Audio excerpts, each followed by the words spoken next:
They say a mother's love is unconditional, that no matter what your child does, you'll always find a way to forgive them. Well, let me tell you something. I'm Catherine Collins, and I spent 730 days in a Texas jail cell because my own son put me there. 2 years of my life, stolen by a lie. And before I tell you how I clawed my way back from hell, I need you to understand how I got there in the first place. So please, drop a comment and tell me where you're watching this from. I want to know who's listening to a 65-year-old woman's story about betrayal, revenge, and the daughter who saved me when I'd lost everything. The concrete wall was damp, cold against my fingertips. I traced another vertical line with my thumbnail, the same thumbnail that used to be manicured every Tuesday at Bella's Salon on McKinney Avenue. Line number 729. Tomorrow would be day 730. Tomorrow, I would walk out of this hellhole. I sat cross-legged on the thin mattress that had been my bed for 2 years. The springs dug into my hips, a constant reminder that I was 65 years old and sleeping on a cot instead of the king-sized bed in my Highland Park mansion. The air conditioning rattled and wheezed, barely cutting through the September Texas heat that made the cell feel like a convection oven. Before this, I was Catherine Collins, co-founder of Collins Industries with my late husband Jack. We built that company from nothing, turned it into an $85 million green energy empire. I had a home overlooking Turtle Creek, a closet full of St. John suits, and a calendar packed with charity galas and board meetings. Now, I was inmate C-4739. My wardrobe consisted of 3 gray jumpsuits that smelled like industrial detergent and defeat. The memories crashed over me like they did every night. The courtroom. Judge Harrison's cold eyes, eyes that I now know were paid to be cold. And there, on the witness stand in his perfectly pressed navy suit, was my son, my Maxwell, 42 years old, handsome in that way that made investors trust him, tears streaming down his face like he actually had a heart left to break. "I love my mother, Your Honor," Maxwell had said, his voice trembling with manufactured grief. "But I cannot. I will not defend what she did. She pushed Maria down those stairs. She killed my unborn child. Then came Maria, my daughter-in-law, sitting in that wheelchair like she was auditioning for a soap opera, clutching her flat stomach, tears rolling down her perfectly made-up face. Mother Collins screamed at me," she sobbed into the microphone. "She said I'd never control her company. Then she pushed me. I felt my baby dying inside me." Every word was a lie. Every single word. I had gone to Maxwell's office that day, September 20th, 2023, to confront him about $2.1 million missing from our company accounts. I had the bank statements, the shell companies, the fake invoices. I had proof that my own son was embezzling from the company his father and I built with our bare hands. But I never touched Maria. I never got within 5 feet of her. She threw herself down those stairs. I saw her do it. She looked right at me, smiled this cold little smile, and then she just jumped. 12 carpeted steps. She knew exactly how to fall to look dramatic without actually killing herself. The security cameras mysteriously malfunctioned during those crucial 5 minutes. All that remained was footage of me at the top of the staircase, my face twisted with fury as I'd been yelling at Maxwell about the embezzlement. To a jury, it looked like rage directed at a pregnant woman. Perfect frame, perfect crime. 2 years. When that gavel struck, my entire world collapsed. I watched Maxwell embrace Maria, and in that split second before the cameras flashed, I caught a look pass between them. Not guilt, not grief. Cold, calculated satisfaction. The look of 2 people who just eliminated the only obstacle to an $85 million inheritance. I tried to fight. God, I tried. But Maxwell moved fast, filed an emergency petition declaring me mentally unstable, froze all my personal accounts. Without access to my money, I couldn't hire Benjamin Hayes or any of the top criminal attorneys in Dallas. I was stuck with Sarah Kim, an overworked public defender fresh out of law school who took one look at the evidence and advised me to plead guilty. "The jury will convict you anyway, Mrs. Collins," she'd said, barely looking up from her case file. "Judge Harrison has a 95% conviction rate. Take the plea deal, 3 years instead of 7. I refused. I went to trial, and I lost. The jury deliberated for 4 hours. 4 hours to destroy a lifetime of building, loving, sacrificing. When the foreman read guilty on all counts, I didn't cry. I just stared at Maxwell. He couldn't hold my gaze. He looked down at his $800 Italian shoes, the ones I'd bought him for his birthday. "Catherine, you daydreaming again?" A raspy voice cut through my memories. David Parker, my cellmate, 67 years old, former accountant serving 8 years for embezzlement. Ironic, isn't it? I was innocent of the crime I was convicted of, but my cellmate actually did steal money. Yet somehow, David was the most honest person I'd met in 2 years. "Just counting, David," I replied quietly, my eyes still on those 729 marks on the wall. "Tomorrow you walk free," David said, folding his gray uniform with the precision of a man who'd found routine in chaos. "If I were you, I'd be praising the Lord, doing a happy dance, something. But you're too calm, Catherine, like someone heading to the grocery store, not walking out of hell." I allowed myself a small smile that didn't reach my eyes. "Because the real hell isn't here, David. The real hell is out there, waiting for me." David raised an eyebrow but said nothing. He'd learned over the past 2 years that I only talked when I was ready. I stood, my knees protesting, another reminder that I was 65, not 25, and walked to the cracked mirror above the stainless steel sink. The woman staring back was different from the one who'd entered this place. My hair, once a carefully maintained chestnut brown, was now streaked with silver. I'd stopped dyeing it after the first year. What was the point? My face had hardened, new lines carved around my mouth and eyes. I'd lost 20 pounds, not from the terrible food, but from the rage that burned inside me like a slow-cooking fire. I thought of Jack, my husband of 33 years. He'd died 7 years ago from pancreatic cancer, gone before he could see what our son had become. Maybe that was a blessing. Jack had loved Maxwell so much, had such hopes for him taking over Collins Industries someday. "Maxwell and Maria," I whispered to my reflection, tasting the names like poison. "Tomorrow you'll be waiting outside with your reporters and your fake reconciliation. You'll play your roles perfectly." But I had learned something valuable in this cell, something that 2 years of forced patience had taught me. Revenge wasn't about heat and passion. Revenge was ice-cold calculation. It was knowing exactly when to strike and how hard. I'd frozen my revenge for 730 days. Tomorrow, when that cell door opened, hell would follow me out. The sound of expensive heels clicking down the jail corridor made my stomach clench. I knew those footsteps. I'd heard them my entire adult life, from the time she took her first steps in my living room to the day she walked across the stage at SMU to get her business degree. "Collins visitor," Officer Linda Martinez said, her kind eyes sympathetic. She was one of the few guards who treated us like human beings. "Your daughter says it's urgent." My heart hammered against my ribs. Caroline, my baby girl. She was 38 now. A woman, not a baby. But she'd always be my Caroline. This was her first visit in 7 months. The last time I'd seen her was 2 weeks after my conviction, and she'd sat on the other side of that plexiglass barrier looking broken, lost. I told her not to come back, told her to live her life, to stay away from this nightmare. But here she was. The visitation room was divided by thick plexiglass. I sat down, and through the scratched plastic I saw her. Caroline looked different. Her hair was pulled back in a severe bun. She wore a black Armani suit that screamed corporate power. But it was her face that shocked me, completely emotionless, flat, cold. She picked up the phone. I hesitated before lifting mine. "Mother," she said. "Not Mom, not Mama. Just Mother." "Caroline, sweetheart, why are you here? I told you, I need you to sign these papers." She slid a folder under the small opening in the plexiglass barrier. My hands shook as I opened it. Power of attorney transfer.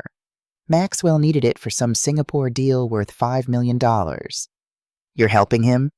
The words came out as a whisper. Caroline leaned close to the glass, and for just a second, maybe half a second, something flickered in her eyes. Her lips barely moved as she whispered, "Trust me, Mom.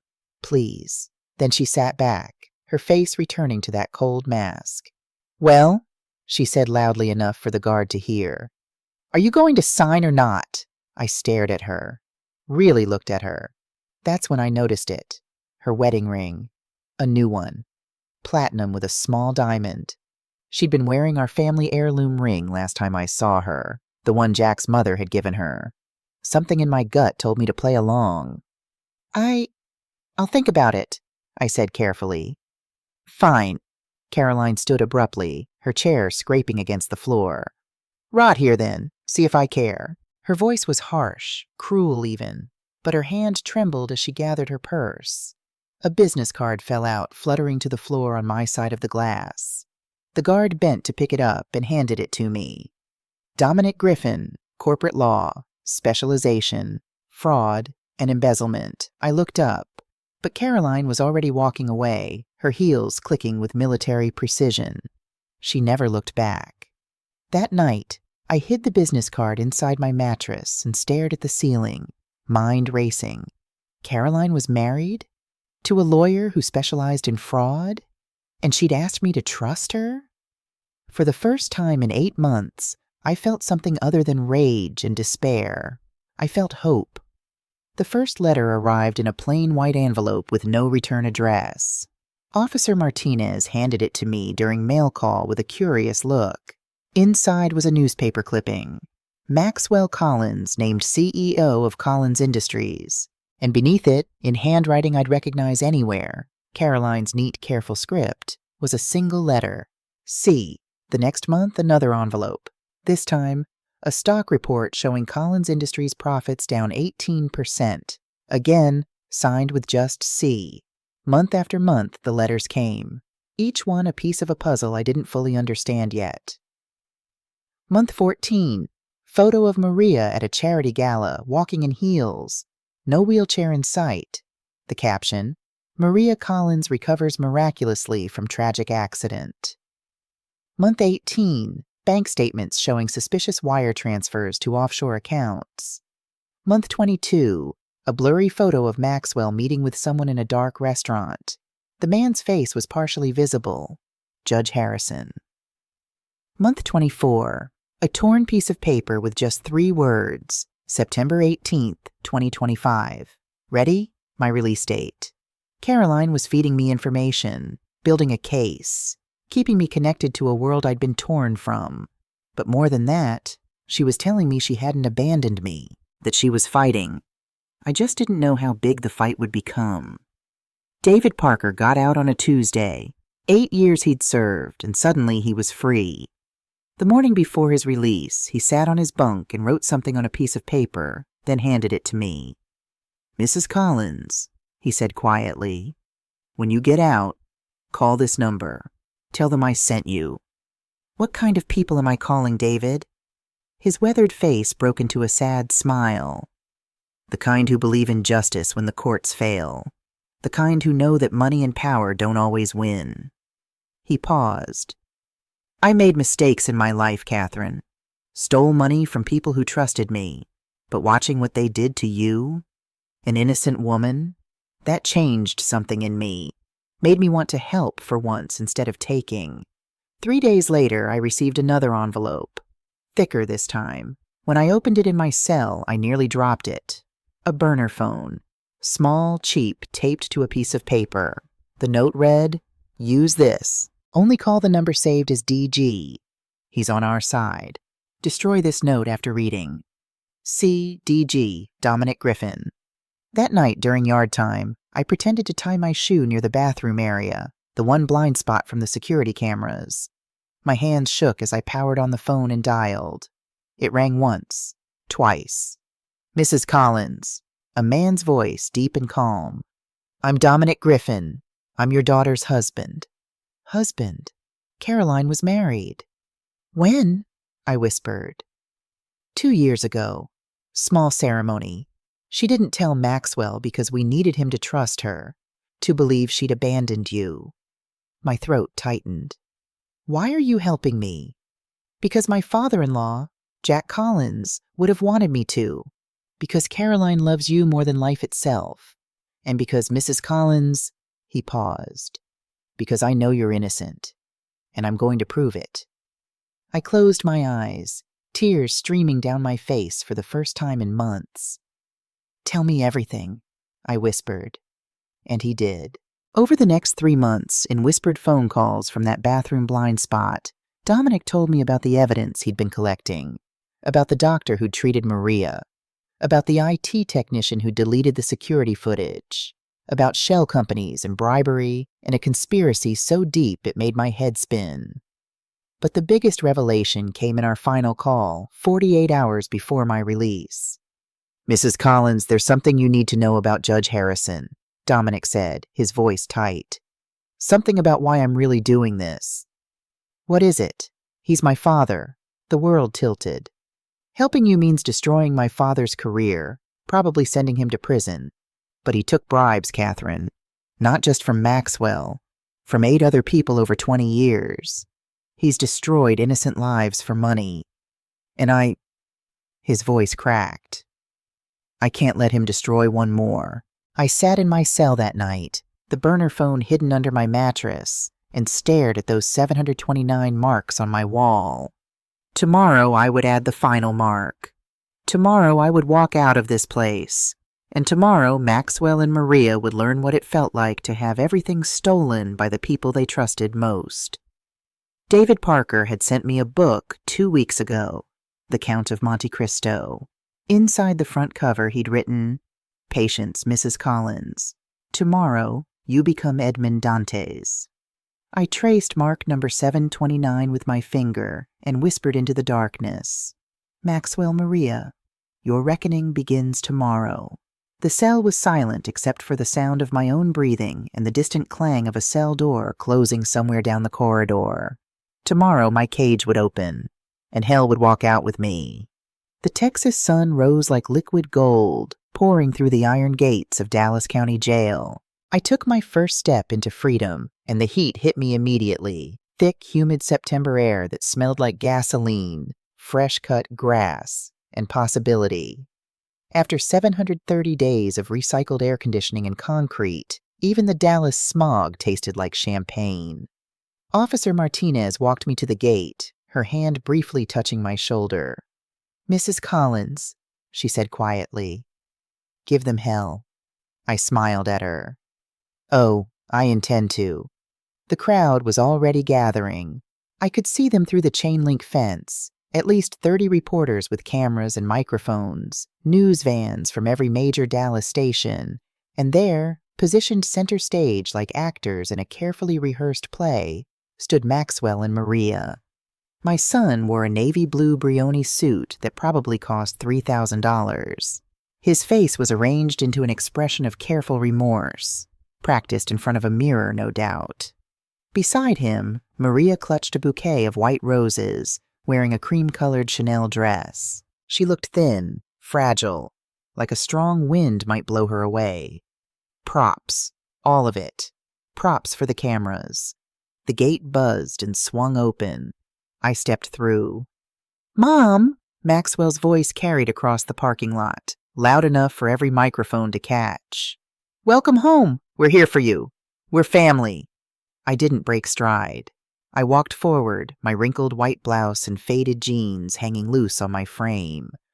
These were the clothes I'd worn the day I was arrested, the only civilian clothes I had left.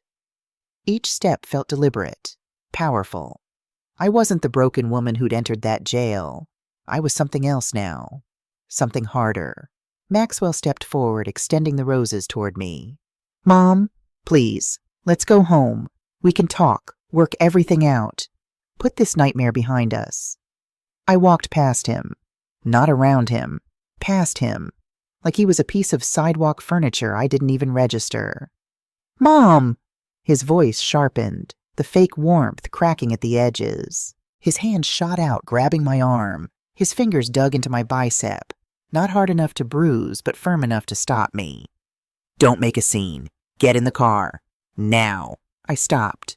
slowly turned my head, looked at his hand gripping my arm, then met his eyes. Every camera was watching, recording, broadcasting live.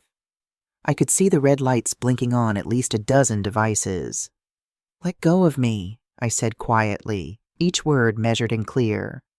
"Or I will scream that you're assaulting me in front of all these cameras and these witnesses." Maxwell's hand dropped like he'd touched a hot stove. I resumed walking. Behind me, I heard Maria's voice rise, the careful facade cracking. "He's completely insane. 2 years destroyed his mind.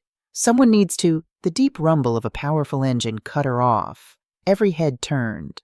A black Mercedes S-Class glided into the parking lot like a panther, chrome gleaming in the morning sun, windows tinted dark enough to hide secrets. The license plate read, Griffin 1. The reporters surged forward, cameras swinging away from Maxwell and Maria toward this new development. I kept walking, steady and sure, as the Mercedes pulled up beside me. The driver's door opened. A man stepped out, early 40s, athletic build, wearing a charcoal Tom Ford 3-piece suit that screamed money and power. His dark hair was precisely cut, intelligent eyes behind rimless glasses. He moved with quiet confidence, the kind that came from winning cases other lawyers wouldn't touch. I heard someone in the crowd gasp. "That's Dominic Griffin," another voice. "The Dominic Griffin? The lawyer who won the Patterson case?" Maxwell's voice, confused and angry. "Who the hell is that? How does she have money for him?" Dominic walked directly to me, ignoring the chaos, ignoring the cameras, ignoring everything except his client, his mother-in-law, his family. "Mrs. Collins," he said, his voice clear and respectful. "Everything is ready, ma'am." I shook his hand once, firmly. Our eyes met, and I saw determination there. Loyalty, justice. He opened the rear door with a professional bow, like I was royalty. And in that moment, walking out of hell into freedom, I felt like it. But I paused, turned back to Maxwell and Maria. They stood frozen, those white roses wilting in Maria's hands, their mouths slightly open. Their carefully planned reconciliation scene was collapsing in real time. I didn't smile, didn't gloat. I just looked at them. Let them see that something fundamental had changed, that the woman who'd entered that prison wasn't the woman leaving it. Then I slid into the Mercedes. The leather seat embraced me like a hug. The interior smelled of new car leather, polished wood, and power. Real power. Not the fake kind Maxwell wielded with his stolen CEO title, but the kind that came from having the truth on your side. The door closed with a solid thunk, like a vault locking. Outside, chaos erupted. I could see it all through the tinted windows. "Mr. Collins! Mr. Collins!" Reporters swarmed Maxwell. "Who hired your mother? Where did she get the money for Dominic Griffin? Is the reconciliation canceled? Will you be commenting on her legal team?" Maxwell's face cycled through emotions like a slot machine. Confusion, pale shock, burning red fury. His mouth moved, but no sound came out. Maria grabbed his arm, her composure shattering. "You said she had nothing left. You said we controlled everything." Through the tinted glass, I watched realization dawn on Maxwell's face. He'd miscalculated, underestimated. The game wasn't over. It was just beginning. Dominic slid into the driver's seat, pressed the start button. The engine purred like a satisfied cat. "Where to, Mrs. Collins?" He glanced at me in the rearview mirror. I leaned back, closing my eyes, taking my first truly free breath in 730 days. Outside, Maxwell was shouting. Reporters were chasing. Maria was crying real tears now. Tears of panic, not performance. I smiled, cold as a January morning. "The Ritz-Carlton," I said quietly. "I need to wash their touch off me. And then Dominic. Then we begin the war." The penthouse suite occupied the entire 42nd floor. Floor-to-ceiling windows offered views of Dallas stretching to the horizon. The skyline I'd helped build with Jack's company. The city that had watched me fall and would now watch me rise. I stood at those windows for a long moment, just breathing. free air, clean air. Then I walked to the bathroom.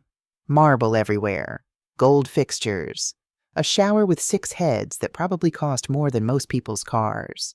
I turned the water to scalding hot, stripped off those prison clothes, those cursed gray garments that smelled like industrial soap and defeat, and stepped under the spray.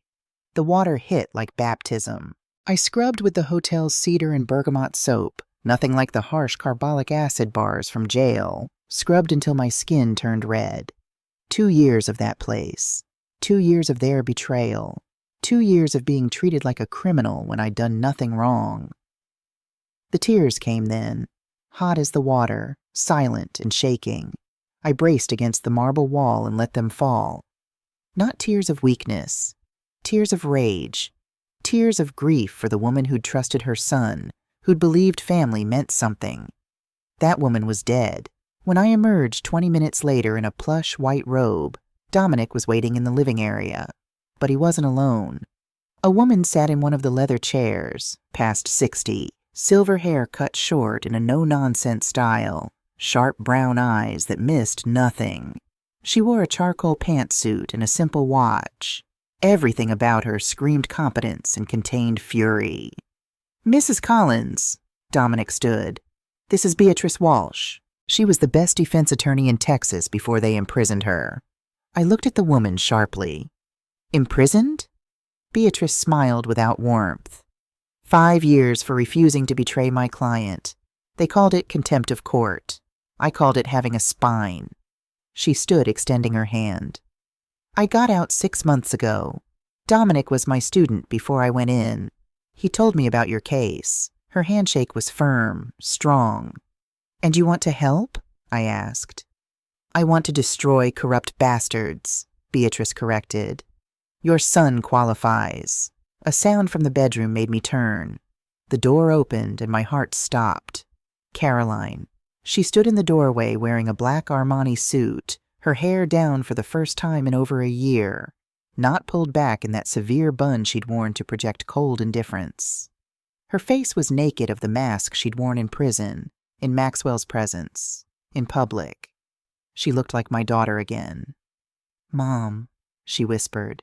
That one word broke something in both of us. We moved at the same time, colliding in the middle of the room.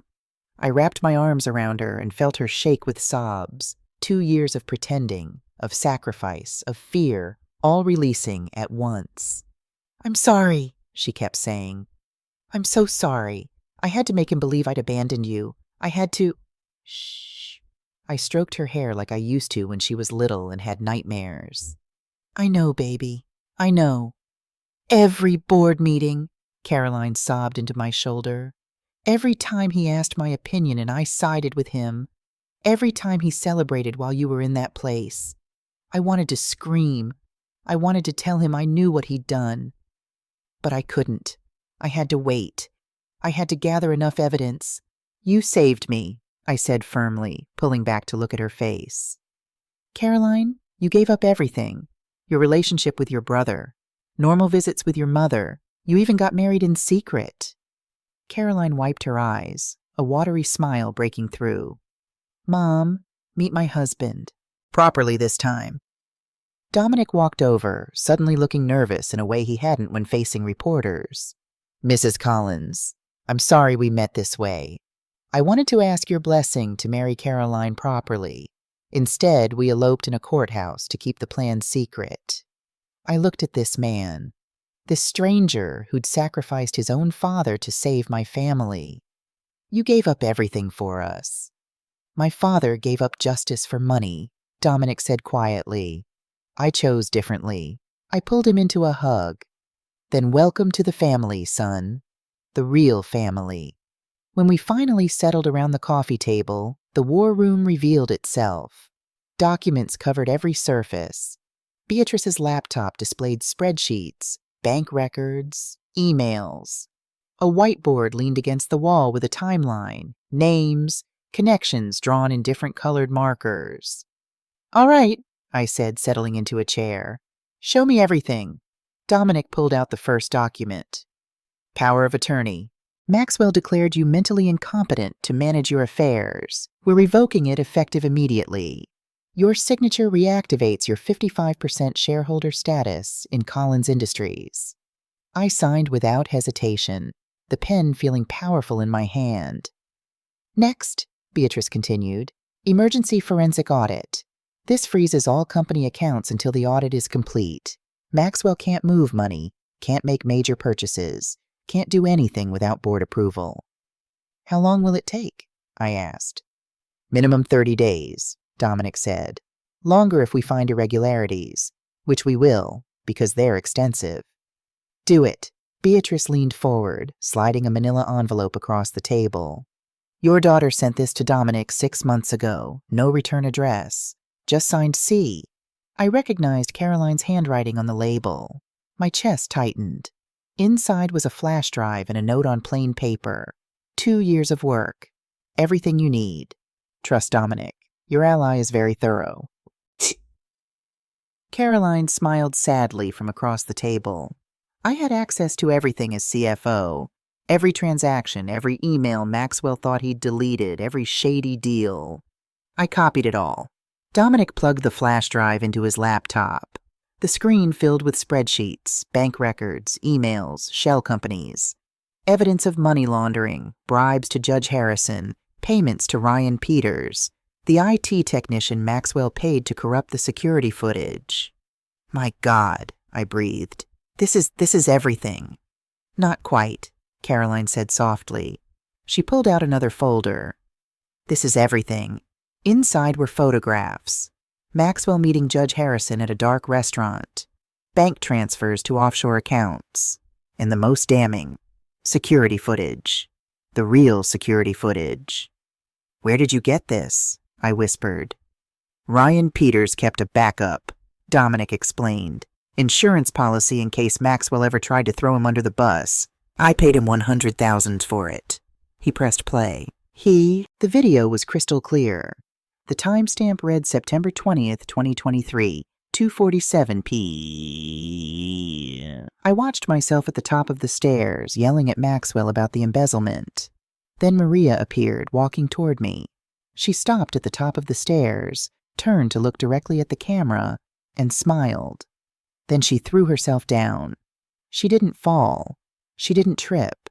She deliberately, calculatingly jumped, tucking her body to minimize injury, landing on her side on the carpeted stairs.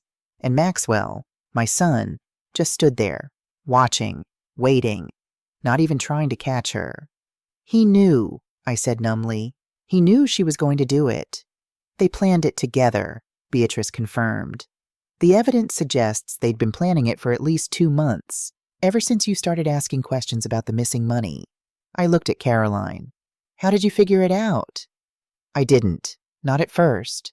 Caroline's voice was thick with emotion. I believed Maxwell initially. I thought maybe you'd had a breakdown, that the stress of Dad's death and running the company had finally caught up with you. But then... She paused. Then I visited you in jail, and you were so calm, so rational. You weren't angry at me for not believing you immediately. You just looked at me with these sad eyes and said, Caroline, I raised you to think critically, so think. And you did, I said softly. I started digging, found the shell companies within a week, the deleted emails within 2 weeks. By month 3, I knew Maxwell had framed you. By month 6, I'd married Dominic and we'd started building the case. By month 12, we had enough evidence to not just free you, but to destroy him. Beatrice tapped the table.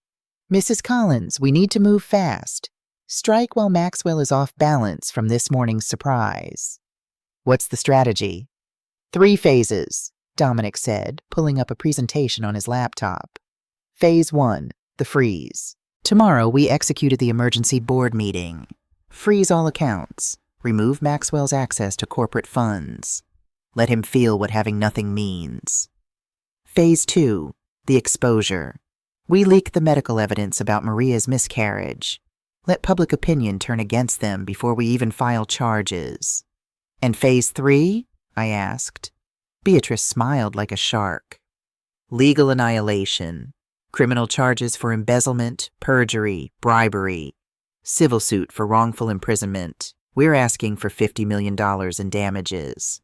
And we remove Maxwell as CEO and install Caroline in his place. I looked at my daughter. Are you ready for that? Caroline's jaw set with determination. I've been ready for 2 years.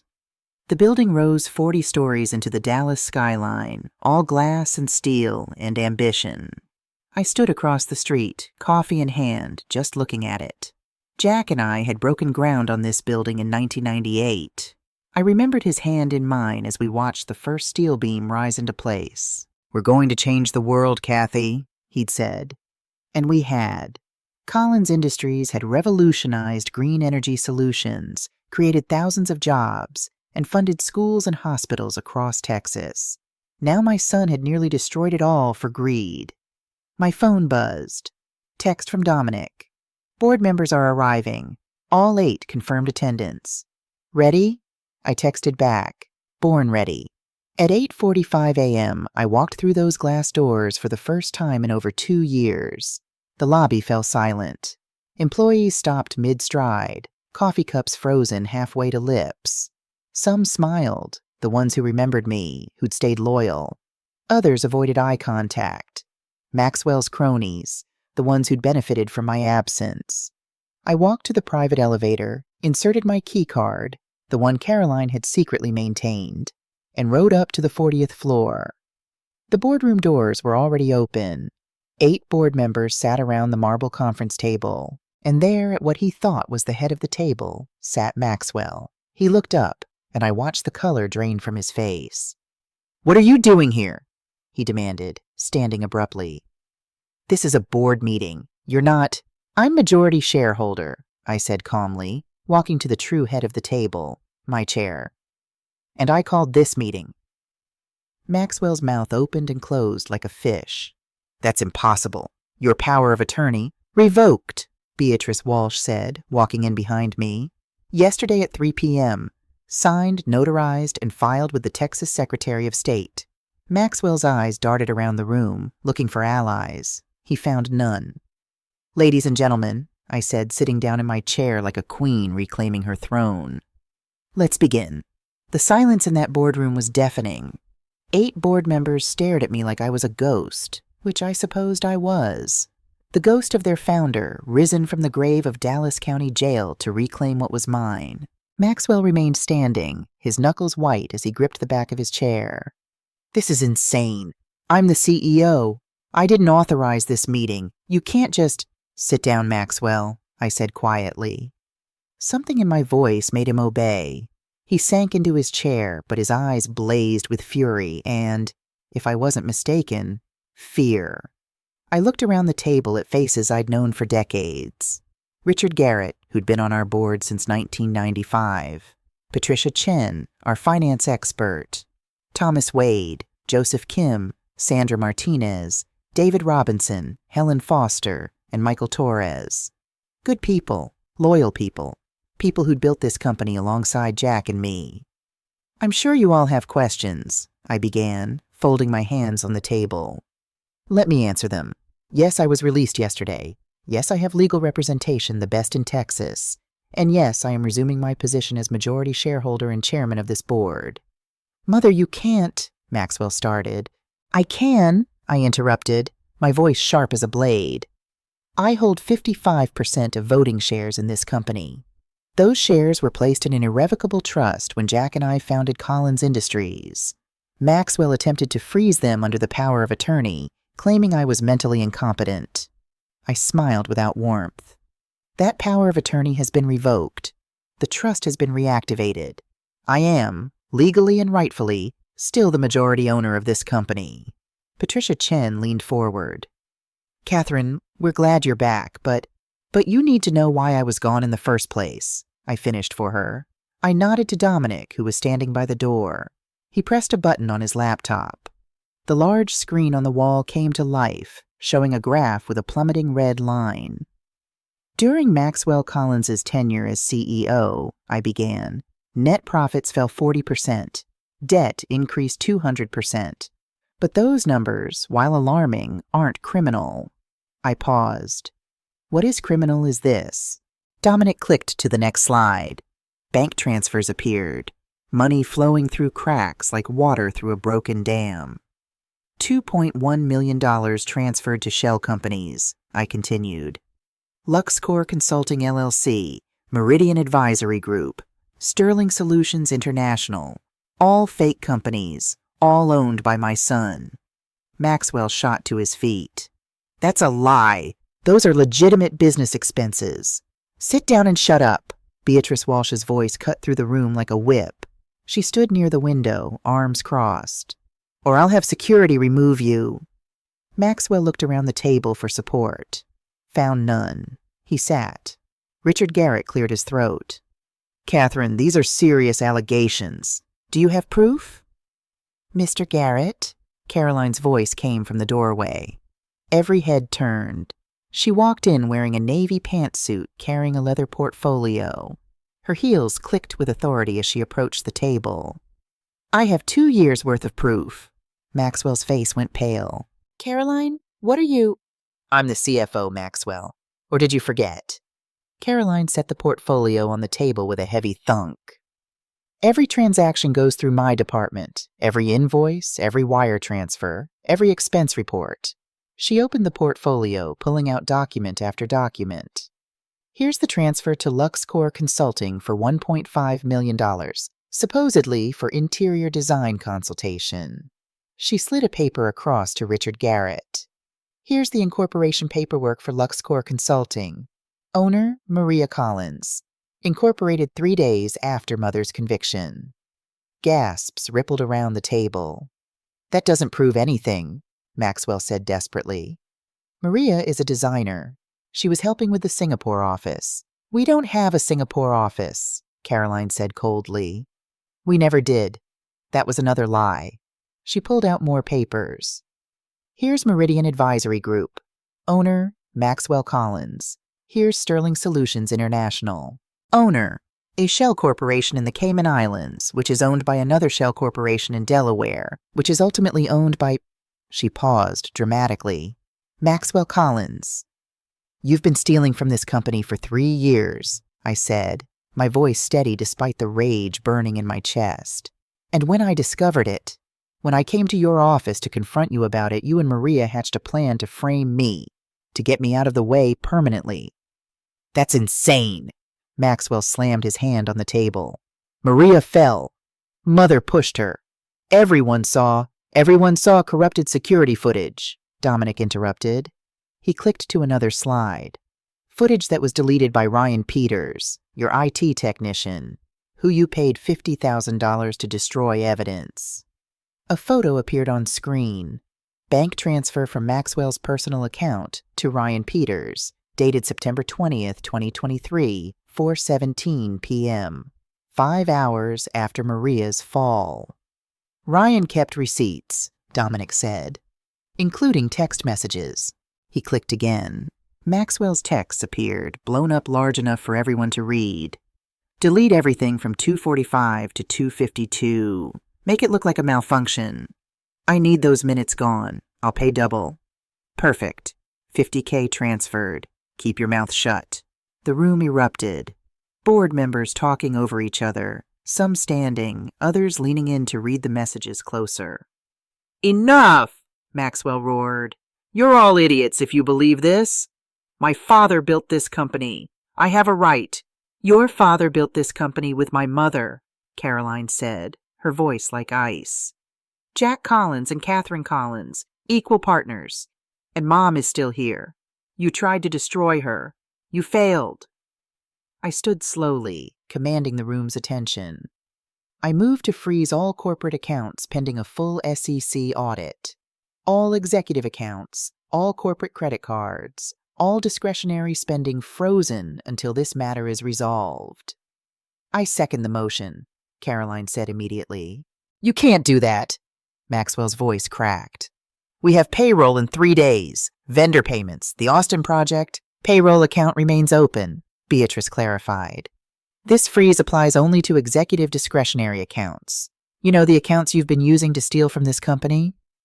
Richard Garrett looked at me with sad eyes. Catherine, I'm sorry.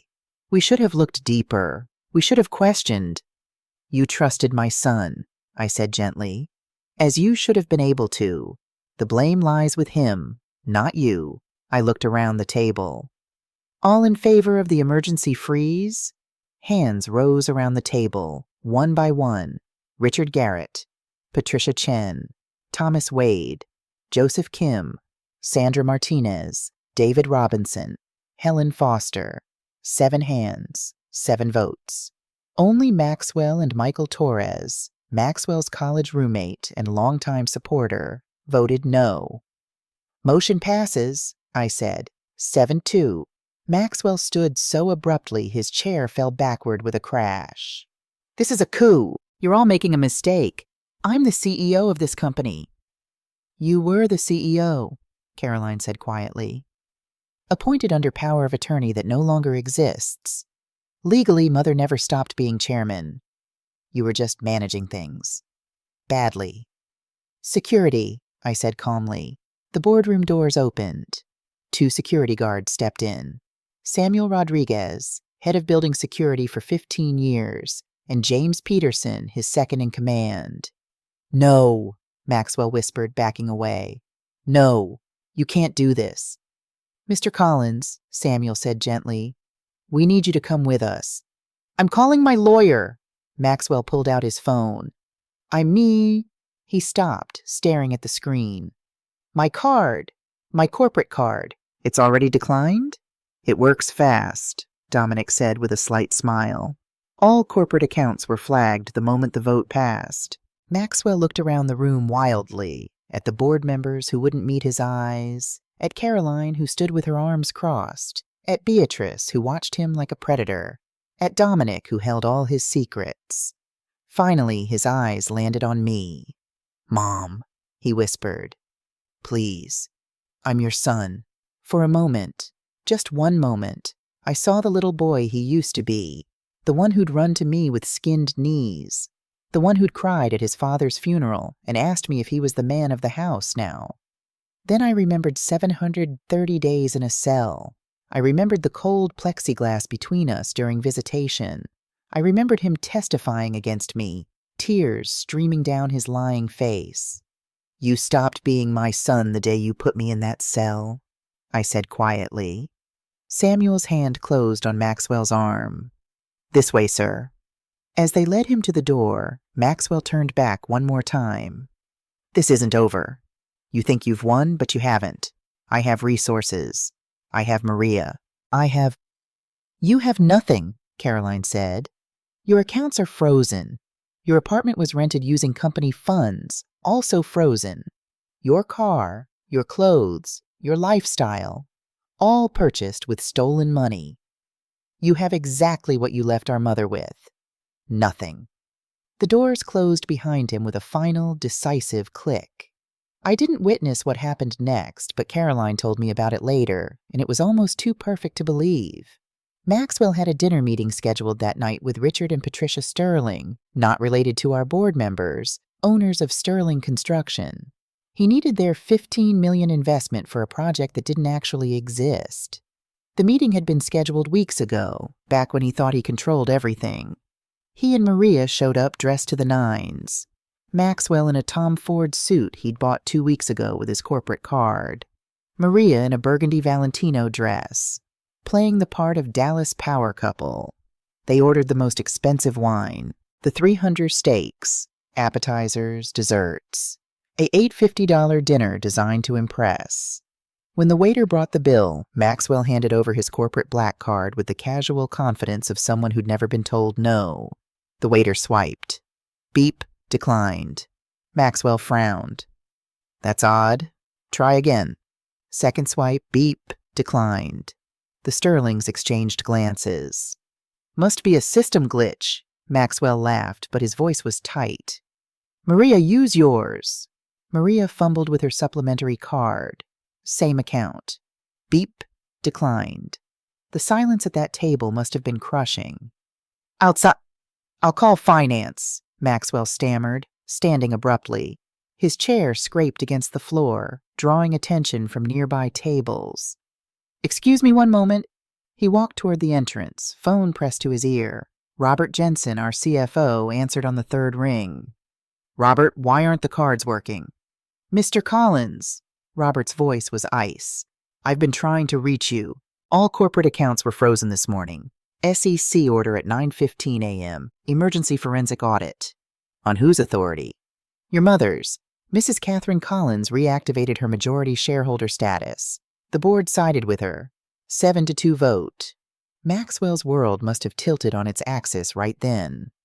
"But I'm the CEO. Your appointment was based on power of attorney," Robert explained quietly, "which she revoked. Legally, she never stopped being chairman. You were just acting in her stead, and now she's back. The Singapore deal, the Austin project, all frozen. Nothing moves until the audit clears. And Maxwell?" Robert paused. "You might want to turn on the TV." Maxwell spun toward the bar's flat screen. CNN was on, and there I was, standing at a podium outside Collins Industries headquarters, Dominic and Beatrice flanking me. The chyron read, "Catherine Collins announces return to leadership. I, Catherine Collins, as rightful owner and chairman of Collins Industries," my voice rang clear from the speakers, "announce complete management restructuring effective immediately. While I was wrongfully imprisoned, massive financial irregularities occurred. Funds were diverted. Projects were mismanaged. Trust was violated." The camera zoomed in on my face. "Legal action will be taken against all responsible parties.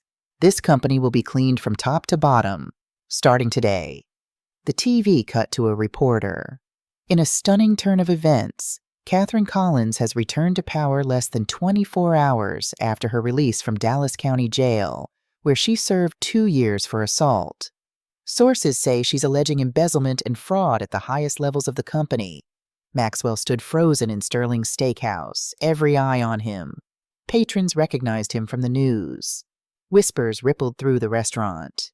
The Sterlings were already standing, gathering their things. Patricia showed her husband something on her phone, probably the same news coverage. Maria appeared at Maxwell's elbow. "Maxwell, people are staring. What's happening?" "Everything," Maxwell said numbly. "Everything is happening." His phone buzzed. Unknown number. He unlocked it. A single text message. "Enjoy your last supper." See, Caroline had been watching. Caroline had timed it perfectly. They left Sterling's Steakhouse that night without paying. The manager eventually comped the meal just to avoid a scene. Maxwell and Maria drove back to their luxury apartment in Uptown in silence. When they tried to enter their building, the concierge stopped them. "I'm sorry, Mr. Collins. Your apartment lease was paid through your corporate account. That account has been frozen. The building management has seized the unit for non-payment." "That's illegal," Maria shrieked. "You can't just—" "We can and we have, ma'am. Security will escort you to collect personal belongings. You have 30 minutes. I woke up in my suite at the Ritz-Carlton to my phone vibrating like it was possessed. 53 missed calls. 87 text messages. I sat up, my heart racing, and unlocked the screen. Twitter had exploded. The hashtag Catherine Collins was trending #1 nationwide. 2.3 million mentions. But it wasn't my press conference people were talking about. It was the medical records. Someone, I later learned it was Jennifer Walsh, Rebecca Stone's sister and the nurse who'd treated Maria, had leaked Maria's medical file to an anonymous Twitter account called @JusticeForCatherine. The top tweet had 147,000 retweets. Breaking. Medical records show Maria Collins miscarried on September 18, 2023, 2 days before the alleged push. The baby was already dead. Catherine Collins was framed. Justice for Catherine. Attached was a crystal-clear image of the medical record from Mercy General Hospital. Patient, Maria Collins. Date, September 18, 2023, 11:45 p.m. Diagnosis, incomplete spontaneous abortion due to DNP toxicity. Treatment, emergency DNC performed. Notes, patient admitted using illegal diet pills, DNP, purchased online. Advised to report to authorities. Patient became hostile and threatened legal action. The internet went nuclear. Comments flooded in by the thousands. She lied about a dead baby to frame an innocent woman.